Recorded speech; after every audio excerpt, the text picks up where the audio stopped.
नमस्कार, उत्तराखंड के इस खास बुलेटिन में आपका स्वागत है। मैं हूं आपके साथ जसलीन कौर। आइए शुरुआत करते हैं उत्तराखंड की कुछ बड़ी खबरों के साथ। उत्तराखंड में 4 फरवरी से प्रदेश के महाविद्यालय और डिग्री कॉलेज को खोलने की तैयारी सरकार ने शुरू कर दी है। वहीं शिक्षा राज्य मंत्री धन सिंह रावत का कहना है कि 4 फरवरी को शीतकालीन अवकाश खत्म होने के बाद प्रदेश के महाविद्यालय डिग्री कॉलेज को खोलने को लेकर तैयारियां की जा रही हैं। साथ ही उन्होंने कहा कि ऑनलाइन पढ़ाई ज्यादा कारगर साबित नहीं हुई है, इसलिए जल्दी से डिग्री कॉलेज और महाविद्यालयों को खोलकर छात्रों की पढ़ाई को ध्यान में रखते हुए सभी प्रोटोकॉल को देखते हुए कॉलेजों को खोलने की तैयारी की जा रही है।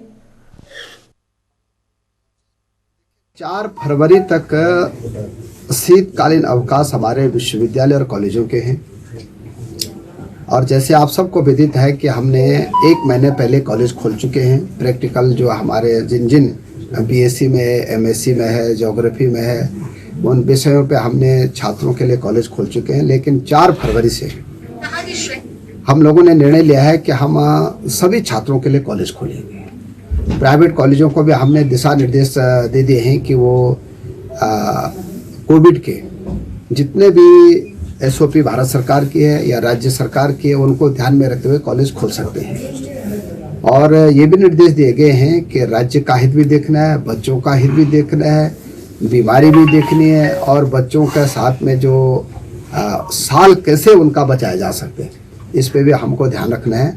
और धीरे धीरे मुझे लगता है कि जब से कोविड की बीमारी की दवाई आई है तब से अब धीरे धीरे कॉलेज इसलिए भी खोलने जरूरी हैं कि साल भर से बच्चों की ऑनलाइन पढ़ाई में बच्चे भी बहुत संतुष्ट नहीं है और अभिभावक भी बहुत संतुष्ट नहीं है। ठीक है कि हम लोगों ने 90% जो है ऑनलाइन पढ़ाई की है, लेकिन ऑफलाइन पढ़ाई करने में सभी लोगों का भी कहना है कि भाई ऑफलाइन पढ़ाई होनी चाहिए। तो मुझे लगता है कि धीरे धीरे हम 4 तारीख से कॉलेज अब खोलना शुरू करें। वहीं कोविड वैक्सीन को लेकर दून मेडिकल कॉलेज ने कोविड टीकाकरण को लेकर एक और सब सेंटर एसएम के कैंप कार्यालय में खोला गया है। दून मेडिकल कॉलेज अस्पताल के डिप्टी एमएस डॉक्टर खत्री ने जानकारी देते हुए कहा कि कोविड वैक्सीन लगाने वाले लोगों की भीड़ को देखते हुए फैसला लिया गया है। हालांकि उन्होंने कहा कि पहले लोग वैक्सीन लगाने से परहेज कर रहे थे, लेकिन अब लोग वैक्सीन लगाने पहुंच रहे हैं। साथ ही उन्होंने कहा कि वैक्सीन लगाने से किसी को भी कोई दिक्कत नहीं हो रही है। हालांकि कुछ लोगों को शुरुआत में बुखार की खबरें जरूर आई थी।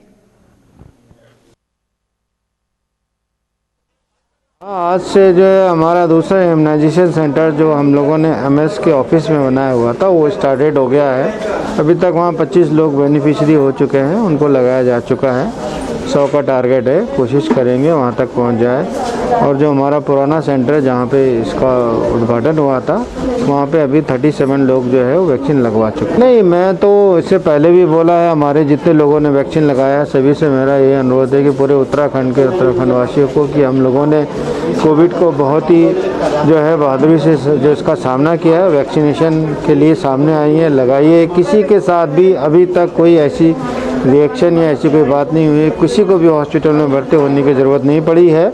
हल्का फुल्का किसी को बुखार आ गया है या इंजेक्शन साइड में पेन के सिवा और कोई ऐसी खबर किसी के लिए नहीं है। मैं सभी से अनुरोध करूंगा आप आइए और वैक्सीन लगाइए, पूरी तरीके से सेफ है। सर क्या आप लक्सर और खानपुर में भी कोरोना वैक्सीनेशन का काम शुरू हो गया है और सबसे पहले लक्सर में सीएचसी प्रभारी डॉक्टर अनिल वर्मा और खानपुर में अधीक्षक डॉक्टर विनीत ने वैक्सीन लगवाई है। इसके बाद चिकित्सा अधिकारियों ने डॉक्टर जॉर्ज सैमुअल और बारी बारी अन्य स्वास्थ्य कर्मचारियों और फ्रंट लाइन वर्कर्स को वैक्सीन दी गई।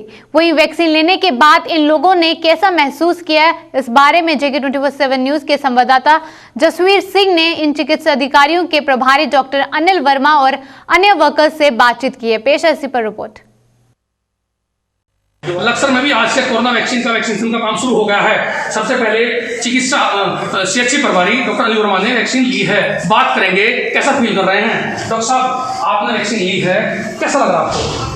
बहुत अच्छा लग रहा है। कोविड-19 वैक्सीन की आज 100% मैंने टीका लगवा, मेरे सहयोगी डॉक्टर जॉर्ज सैमुअल ने लगवाया, एक एक करके सभी स्टाफ ने टीका लगाया। कोई फील नहीं हो रहा, कोई प्रॉब्लम नहीं है। सबसे पहले टीका लगाने का ये कारण है कि जो भी स्टाफ है, जो भी अन्य है, किसी को कोई डर कोई भय ना हो और ये सेफ है। ये हमारे बहुत अच्छी खुशी की बात है कि सरकार ने बहुत दिक्कतों के साथ बड़ी सावधानियों से इस टीका जो बना है इस बिल्कुल पूरी तरह सेफ है, ये कहना चाहता हूँ मैं। आज कितना की लिस्ट है जिनका वैक्सीन होना है? आज हमारे 100 आदमियों के जितने भी हमारे बेनिफिशियरीज हैं 100 हैं, और एक एक करके सबको इसका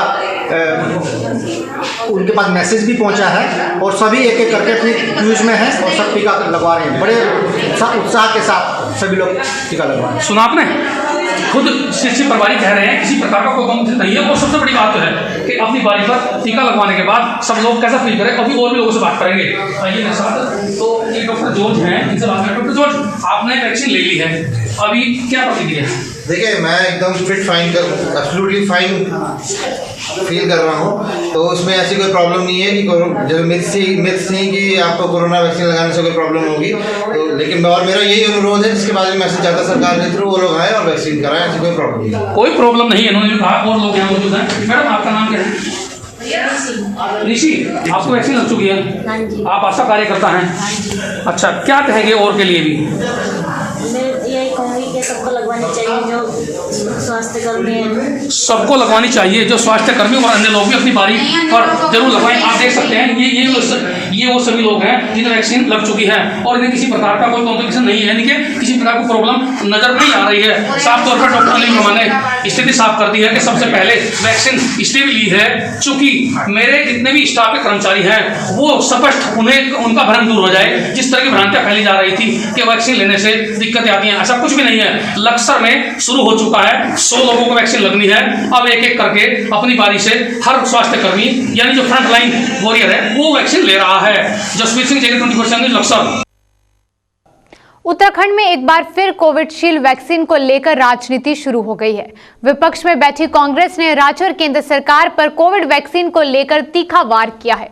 कांग्रेस उपाध्यक्ष सूर्यकांत धस्माना ने कहा कि जनता के बजाय पहले देश के प्रधानमंत्री नरेंद्र मोदी को वैक्सीन लगानी चाहिए थी। वहीं समयक्रांत धस्माना ने प्रधानमंत्री नरेंद्र मोदी की तुलना आसाराम बापू से की है। वहीं धस्माना ने कहा कि प्रधानमंत्री नरेंद्र मोदी का स्वरूप इन दिनों आसाराम बापू से मिल रहा है।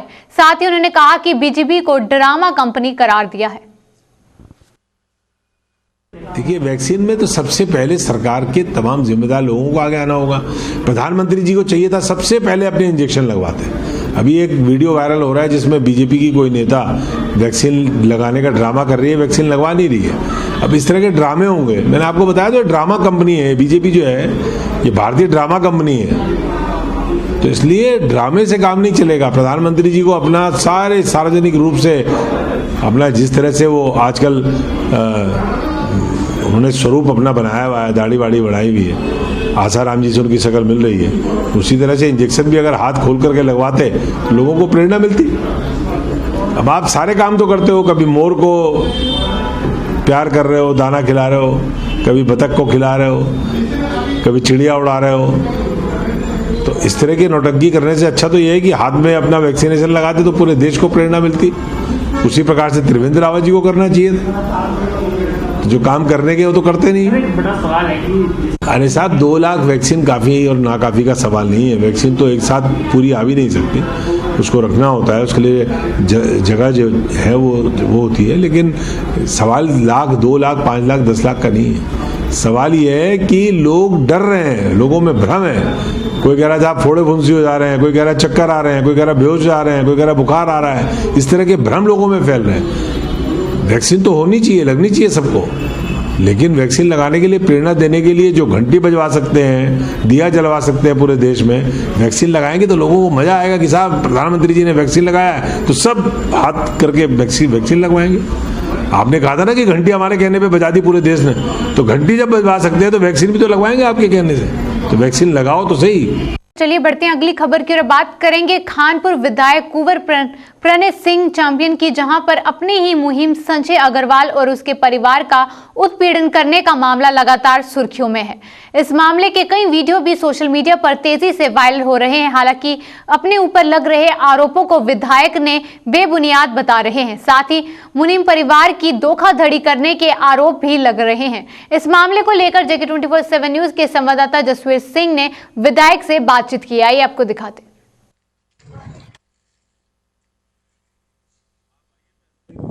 लंडोरा के एक व्यक्ति द्वारा आरोप लगाए जाने के बाद एक मामला सुर्खियों में आया है, इसकी वीडियो वायरल हो रहे हैं। इसे लेकर के विधायक कॉन्ग्रेस चैंपियन क्या कहते हैं उनसे बात करेंगे, क्योंकि मामला उनसे जुड़ा हुआ है। विधायक जी, जिस तरह से एक बार फिर एक आदमी ने आरोप लगाया है, वो सुनने में भी आ रहा है कि आपका मुनीम रहा है 20 साल से, क्या है पूरा मामला? देखिए, इन लोगों के ऊपर बड़ा बुरा टाइम था सन 1974 में। इनका क्रशर था, नीलाम हो गया था, घर की कुड़की हो गई थी, तो पिताजी ने उस समय सस्ते टाइम में 2 बार करके 50-50 हज़ार रुपये से इनकी मदद की थी। इनकी बहनों की शादियां नहीं हो रही थी, गरीब लोग थे, उसमें पिताजी ने योगदान दिया, इनकी शादी कराए, इनका अनाज भेजा घर में, खाना इनको सब हमने अरेंज किया। और फिर 20 साल पहले जब मैं राजनीति में आया, मैंने घर का कामकाज देखना छोड़ दिया था, मैं क्षेत्र सेवा में समर्पित हो गया था। तो उस समय पिताजी ने इनको रख लिया था कि भैया आप देख लिया करो हिसाब किताब, अपने घर की तरह मान के इनके पिताजी भी और ये भी। लेकिन इन्होंने 20 साल में इतना बड़ा घोटाला किया, इतनी बड़ी चोट हमें दी, हमें इसका अंदाज़ा नहीं था। कुछ कार्यकर्ताओं ने कहा पिछले महीने कि भैया इनका हिसाब तो ले लो, कितना पैसा खा चुके हैं इन्होंने, रुड़की में संपत्ति बना ली, लंडौरा में संपत्ति बना ली, आपको पता है? अब हमें पता नहीं था, हमें तो बड़ा उसको सुन के शौक सा लगा। मैंने कहा भैया दिसंबर में आप आइए, हिसाब दीजिए अपना। तो कतराते रहे, फिर कह रहे हम तो छोड़ के भाग जाएंगे। मैंने कहा भागता तो चोर है भाई, इसका मतलब चोर है आप। खैर 7 तारीख को छोड़ के भागा, फिर इसके भाई को कहा मैंने बड़े आराम से, 9 तारीख को मेरे पास आ गया। मौजूद लोगों ने बैठ करके हिसाब कराया रुड़की में, इनकी तरफ 4 करोड़ रुपये निकले। फिर कहने लगे साहब इतने हम नहीं दे पाएंगे, हम तो बर्बाद हो जाएंगे। मैंने कहा चलो भाई सारे ही छोड़ लो तुम, अब तक तुम खा रहे थे। तो लोगों ने कहा नहीं, इसके ऊपर दंड होना चाहिए, इसने आपसे धोखा किया, ये अपराधी है।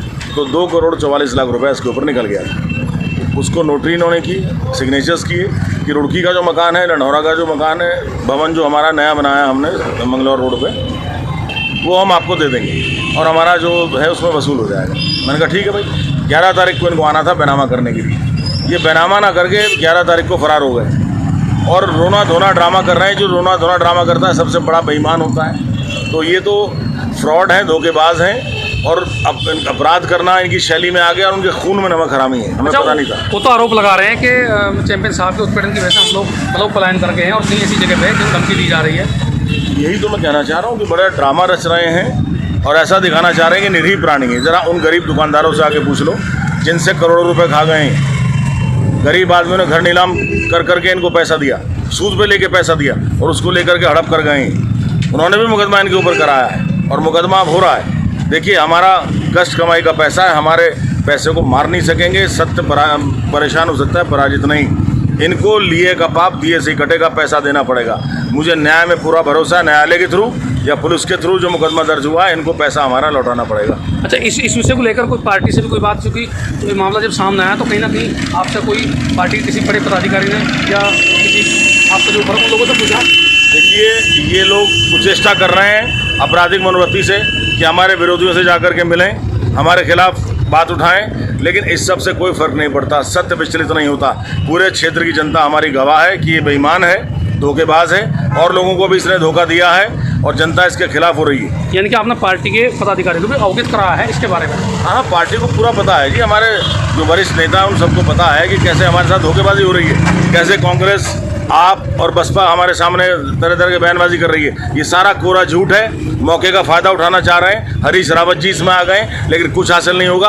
हम सत्य पे खड़े हैं, जीत हमारी होगी। चलिए, तो आपने सुना विधायक कॉर्पोरेशन चैंपियन ने साफ तौर पर कहा है कि जो आरोप लगाए जा रहे हैं वो पूरी तरह बेबुनियाद हैं। और रही बात उसके रोने धोने की, वो कहीं ना कहीं एक नौटंकी नाटक कर रहा है। साथ में उन्होंने कहा कि 20 साल का हिसाब है, 9 करोड़ से ऊपर का मामला था, 2.5 करोड़ में निपटा गया था, करीब 2.5 करोड़ में, लेकिन फिर भी वो बैनामे से पहले भाग गया है। साथ में एक बात और कही है कि इसमें कहीं ना कहीं आप और कांग्रेस पार्टी के जो दिग्गज नेता हैं, जो विपक्षी हैं, वो बदनाम करना चाहते हैं, लेकिन पार्टी के पदाधिकारियों को अच्छी तरह पता है और इससे वो विचलित होने वाले नहीं है। उन्होंने एक उम्मीद लगाई है कि इंसाफ कानून से मिलेगा। ये आने वाला वक्त बताएगा कि इसमें होता क्या है। जसवीर सिंह, JK 24 वहीं उत्तराखंड 108 आपातकालीन सेवा को 132 नई एम्बुलेंस जल्द मिलने वाली हैं और इसको लेकर कैबिनेट के इस फैसले को लेकर 108 प्रभारी अनिल शर्मा ने सरकार का धन्यवाद किया है। उन्होंने कहा कि जैसे ही उन्हें नई एम्बुलेंस मिलती है, उन्हें दुर्ग आती हैं, वही क्षेत्रों में भेजा जाएगा ताकि वहां पर मरीजों को अस्पताल लाने में दिक्कतों का सामना ना करना पड़े। आपको बता दें कि पहाड़ी जिलों में 30 से 40 किलोमीटर पर एक ही एम्बुलेंस रहती है, जिससे कि मरीज तक एम्बुलेंस को पहुंचाने में समय लगता है, जिससे मरीजों को दिक्कतों का सामना करना पड़ता है। इसी को लेकर दूर करने के लिए सरकार की ओर से ये कदम उठाया गया है।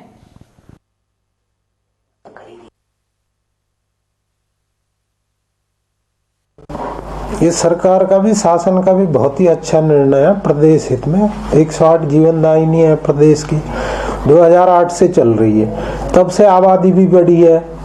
तो अभी नया बेड़ा शामिल करना ये बहुत ही अच्छा निर्णय है और इनका वितरण क्षेत्रफल के आधार पे, जनसंख्या के आधार पे और बढ़िया ढंग से हो सकता है। तो समय से लोगों को एम्बुलेंस भी मिलेगी और कम समय में उनके पास पहुंच जाएगी। दो की बजाय एक से दूसरे की दूरी कम हो, इस बात पे फोकस रहेगा हमारा।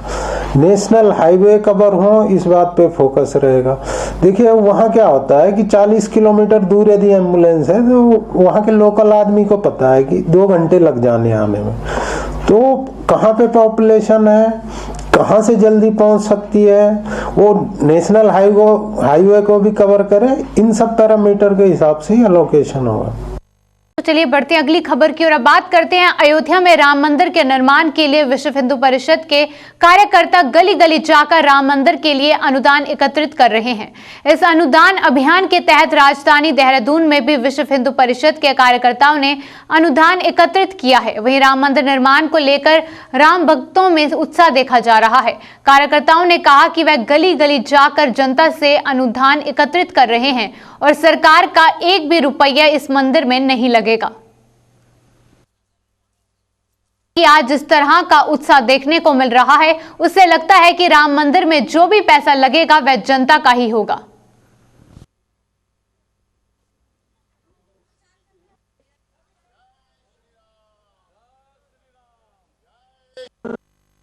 राम मंदिर के लिए पैसा इकट्ठा कर रहे हैं, तो किस तरह अच्छा लग रहा है आपको? किस तरह? बहुत अच्छा है, बहुत अच्छा। राम मंदिर बन रहा है। हाँ, बहुत अच्छा। तो आपने भी कुछ अनुदान दिया है? अभी नहीं दिया, अभी नहीं दिया। तो देंगे आप? हाँ देंगे। लग रहा है और ये मेरे को बहुत अच्छा लगा और ये ऐसे सबको भी अच्छा लगा। हमारा के साथ साथ सबको जैसे आया राम मंदिर के लिए, सो जैसे पूरा मतलब हमारा इंडिया से हर जगह से जाएगा तो सबको ही अच्छा लगेगा। जब मंदिर के लिए काम हो रहा है, सबको ही कम से कम ये होना भी चाहिए था। ठीक भी काफ़ी सालों के बाद, हाँ, इसीलिए सबको अच्छा लग रहा है। और तो देश में इससे पहले भी एक ऐसा ही मंदिर बना है, सोमनाथ का मंदिर।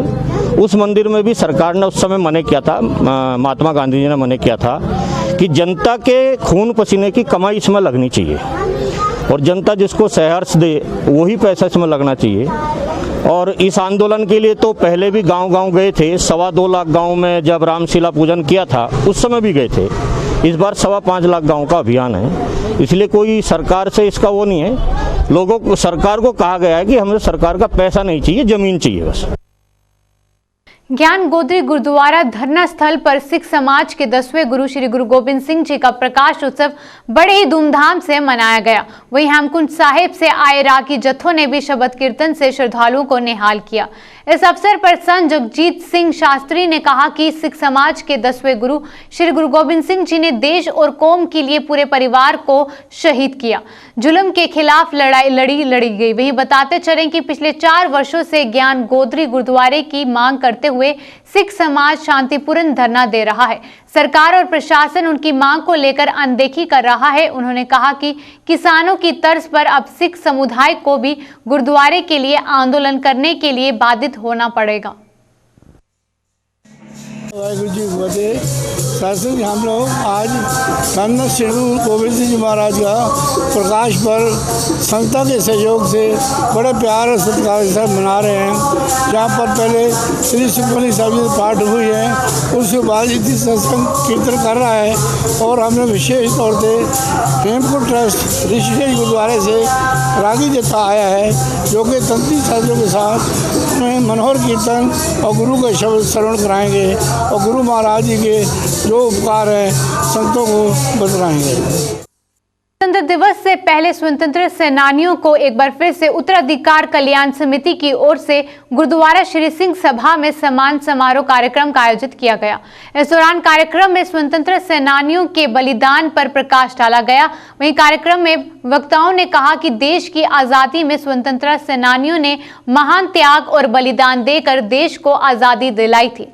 उन्होंने कहा कि सभी को उनके बताए हुए मार्ग पर चलना चाहिए और देश की आज़ादी, अखंडता व भाईचारे को बनाए रखने का संकल्प लेना चाहिए। वहीं कार्यक्रम में स्वतंत्रता सेनानी स्वर्ण सिंह, सेवा सिंह, दर्शन सिंह, गुरदयाल सिंह और पुष्प और शाल ओढ़कर सम्मानित किया गया। इस लोकतंत्र नहीं तोड़िया जाता, कोई भी सरकार इनके बरखिलाफ ना आवे कि देश भगतों ने बड़िया कुर्बानियां की, देश को गुलाम ना किया जाए। मेरी तो यही होती की लड़ाई में इन लोगों का बहुत ही अहम योगदान रहा है और देश की आज़ादी को बचाए रखने और देश की भाईचारा को अक्षुण्ण रखने के लिए हमारे जो प्रथम पीढ़ी के लोग हैं, स्वतंत्रता सेनानी के हम लोग बेटे हैं, तो हमारा एक कर्तव्य बन जाता है कि हम जब तक हमारे स्वतंत्रता संग्राम सेनानी तमाम जीवित हैं तो उनको हम सम्मान के रूप में देखें और उनका सम्मान करें और उनके बताए हुए रास्ते पर जो उन्होंने देश की आज़ादी दिखाई थी, उनके पथ चिन्ह पर चलने का हम लोगों ने संकल्प लिया है और आगे भी उनके बताए हुए मार्ग पर हम लोग सब चलेंगे। उत्तराखंड के इस खास बुलेटिन में बस इतना ही। देश और दुनिया की तमाम खबरों के लिए बने रहें JK24/7 न्यूज़ के साथ। नमस्कार।